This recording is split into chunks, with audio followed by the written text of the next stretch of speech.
I have the Bills playing the Chargers in the AFC Championship game, and I have the. I'm gonna go with.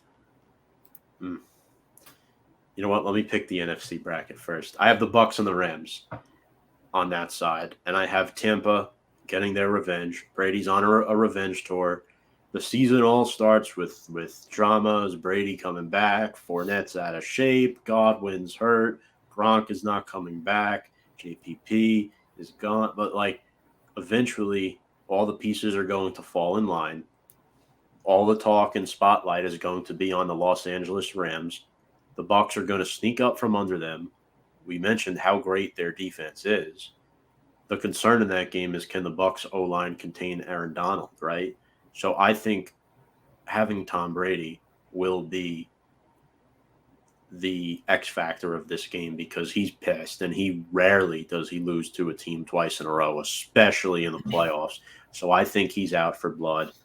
I do think that what's going to wind up happening is that the Buffalo Bills are going to beat the Los Angeles Chargers in the AFC Championship game. And I only feel comfortable saying that because the Chargers did not make the playoffs last year, and they still have a second-year head coach, as we're with Sean McDermott. The experience is there the last 2 years. They made it to the AFC Championship game, and they pretty much made it to the AFC Championship game last year, even though they didn't, because that was the AFC Championship game, in my opinion, even though neither of those teams went to the Super Bowl. So I just disproved my point on live air. But yeah, so they made it to the championship game and the divisional round. So I'm going with the Bills and the Bucks, and I have Tom Brady winning the Super Bowl. He is going to potentially retire on the stage with Lombardi Trophy in hand, bowing out with 8 rings. That would be very interesting. I doubt it's going to go that way, but just imagine. It's hard to bet against Brady, man. He's out for blood, and I just can't bet against him this year. I think he's got one more left in him, and then he's done. I think this is the year. I can't see Brady going out on a season that doesn't result in a Super Bowl win. At least that's just me. Yeah, I think the thing with Brady, right, is they had that crazy game against the Rams. They were down like 27-3. They come back and lose at the end, and then he retires. And then 3 weeks later, he's like, hold on. This team we just barely lost to just won the Super Bowl. If we had beaten them, who knows what happens. So I think that's why he came back. Right. I think the Bucks will go deep, but I'm going a little bit outside the blue here in the NFC, Tom. I'm going with the Rams, like you. But for the other team, the team they're facing, I'm actually going with the Packers. I have the Packers and Bucks playing in the divisional round, and I think the Packers might get their revenge from that game a few years ago where the Bucks and it got absolutely exposed the secondary, and Aaron Rodgers came up short at the end. I think it'll be really close between teams like the Rams, Packers, Bucks. I think the 49ers will be in the mix. Can't forget, Tom, 49ers and Rams were in the NFC Championship game last year, so you can never count out those two teams. But I'm going with the Rams and the Packers. On the other side, I'm going much more boring. I'm going with the Bills and the Chiefs. I think the Chiefs are just absolutely phenomenal. And the Bills, look, I think they should have been in the championship game last year. They absolutely blew it. I think they can break through this year. So Bills and Chiefs on that side. As for teams in the Super Bowl, Tom, my Super Bowl matchup, funny enough, is the teams that are playing tomorrow night. I have the Bills going up against the Rams. And I have the Bills finally breaking through. They will win their first Super Bowl this season under Josh Allen, who will be the league MVP. They will beat the Rams 31-28. Oh, we're going that deep. Yep. I guess I'm going Bucks over the Bills. Final of, I'm going to go 30-24 in the Super Bowl. But yeah, that pretty much wraps up our playoff predictions. Briefly, the game tomorrow night, Bills against the Rams, week 1. The Bills are Super Bowl favorites right now, and they're 2.5 favorites on the road against the team that won the Super Bowl this year. It's the first game of the season. The Rams are home. They're just coming off the Super Bowl. I do think this is one of the 2 to 3 games that Buffalo winds up losing this season. I'm going to pick the Los Angeles Rams only because I just think that it's going to take a couple of weeks for both teams to get their feet wet. And usually, once that happens, the team with the better defense winds up winning the game. And when I said earlier that the Bills have the second best defense in football, what I didn't omit is that I think the Rams have the best as a number one, in my opinion. So that's why I'm going with the Los Angeles Rams to win this football game. Yeah, I'm with you on this one, Tom. I guess since I have them as my Super Bowl teams, I guess I have them splitting this year. But I think week one, they're at home, right? Super Bowl banner raising, whatnot. Their momentum will be at an absolute high. I think it'll be a very close game. I think that 2.5 spread is about right. I think this is a game that could be decided late in the fourth quarter, with a last-minute field goal or a big turnover that decides the game. I think it'll be a field position game, right? Whoever wins field position gets good scoring chances to go up early in the game. They can pin the other team back because, like you said, both defenses are great. However, I think especially at home, defending Super Bowl champs, they usually have pretty good records in these games for the most part. So I think the Rams will win. I think it'll be close. I think Josh Allen and Matthew Stafford will have a lot of good plays, even though they're playing very good defenses because they're both very good quarterbacks. Yeah. Both have, pretty solid weapons as well. So I think this is about as good an opening game as you could get. I mean, like I said, I have these teams as Super Bowl. So to me, they're the best teams from their respective conferences. So I think it'll be an absolute shootout. Or not a shootout. I think it'll be an absolute barn burner, maybe like a 27-24 type game, something like that. And the Rams just sneak it out at the end. I like it. And that's an interesting one because you have the Bills beating the Rams in the Super Bowl, but the Rams beating the Bills in week one, Yep. which actually lines up. But anyway, let's get to Brian's comments because I missed them. I know he's been waiting. I need an unbiased opinion. Is there a better linebacker trio right now than White, David, and Barrett? No. Probably not. No. I don't think so. When specific clauses like Kyler's tape study are added, it's almost always because there's an actual issue. Teams just don't add in those out of the blue. Well, this is the thing, Brian. I'm saying it's embarrassing on Kyler Murray's part that the Cardinals need to put that in this contract because that should be standard when you're a franchise quarterback making that kind of money to study film. Yeah, I definitely agree. It's sad. I still think he has a lot of issues that he has to fix. And I think the Cardinals just wanted to jump the gun to avoid paying even more than what they did for him at a later date. Has that ever happened before where the first and last game of the season were the same matchup if Bills versus Rams happens? I don't know because most of the time the opening game, it seems like it's an interconference game, so that couldn't happen. Yeah, because last year it was Bucks Cowboys.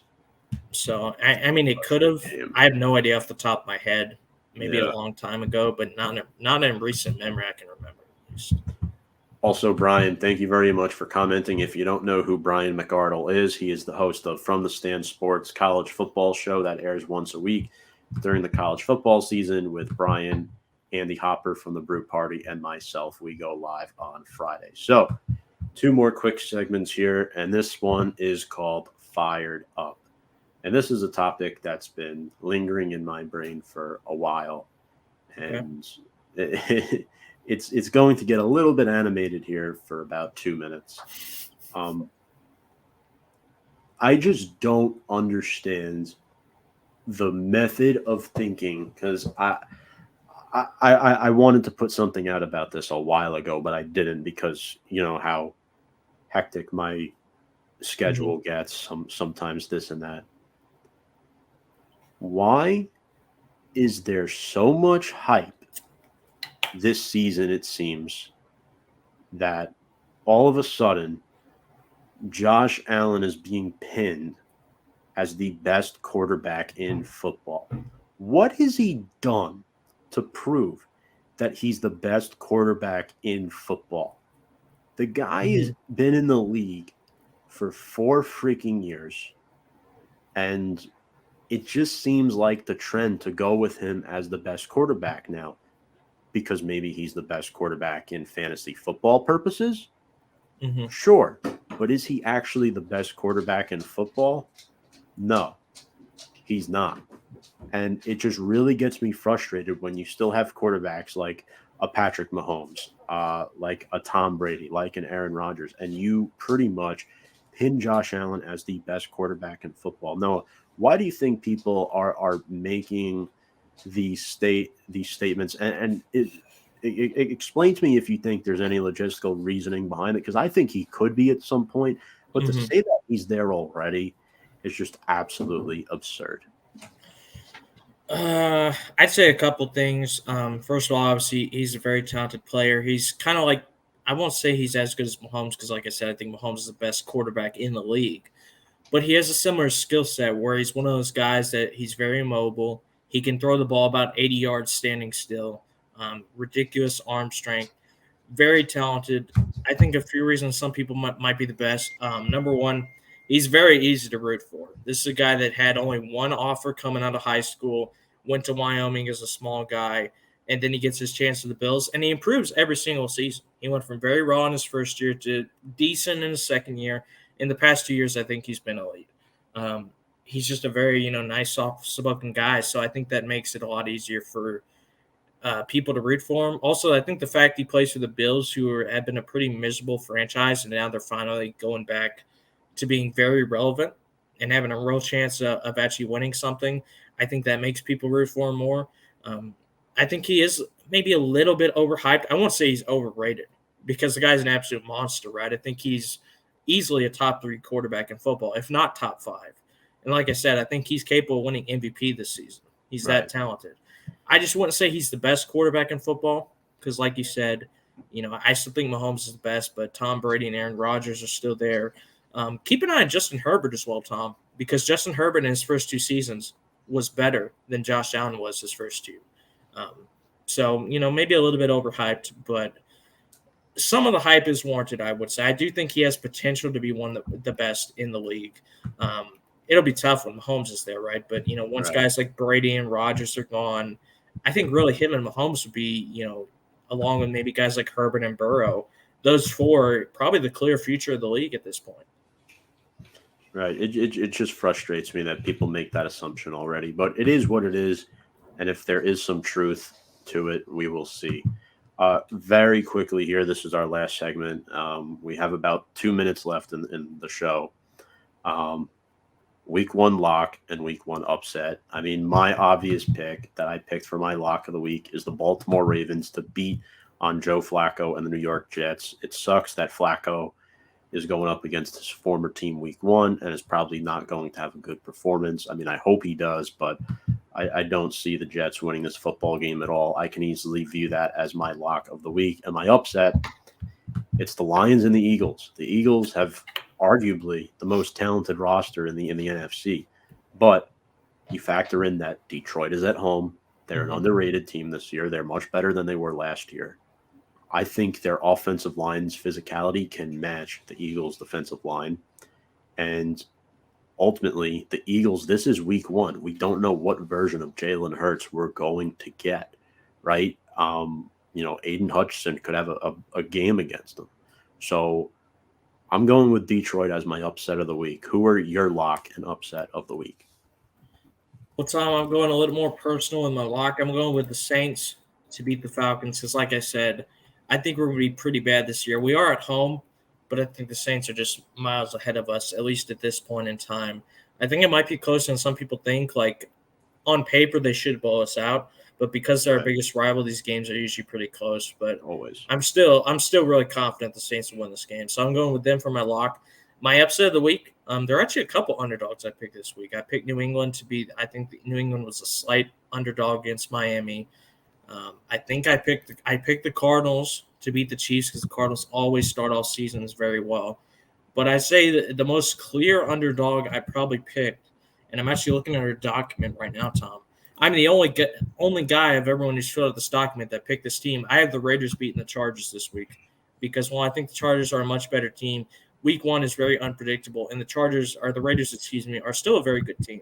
So I think if they play a really good game, they could beat the Chargers.